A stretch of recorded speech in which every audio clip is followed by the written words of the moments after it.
யாத்திராகமம் 3:14 மோசேவை பார்த்து கர்த்தர் சொல்றார்.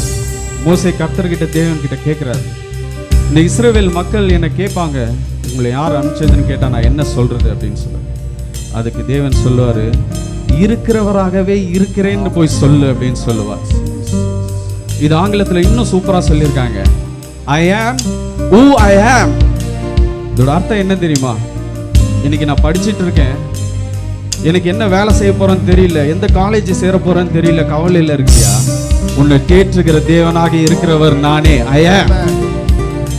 வேலையில கஷ்டமா இருக்கு, கையின் பிரயாசங்கள் எதுவுமே சேர மாட்டேங்குது, எப்ப பார்த்தாலும் கடனாவே இருக்குன்னு சொல்றீங்களா? உன் கையின் பிரயாசங்களை ஆசீர்வதிக்க கூடிய தேவன் நானே, I am.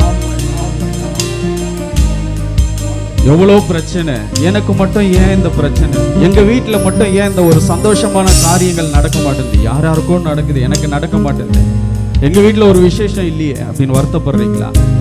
தடைப்பட்ட எல்லா காரியங்களையும் நிவர்த்தி செய்யக்கூடிய தேவன் நானே, I am.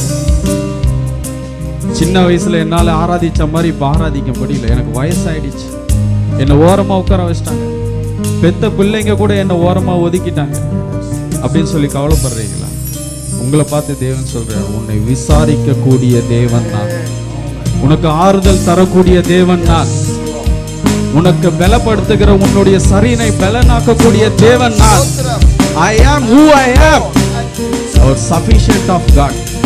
போதுமானவருக்கும் போதுமானவர், எல்லா தேவைகளுக்கும் மேலான தேவன்.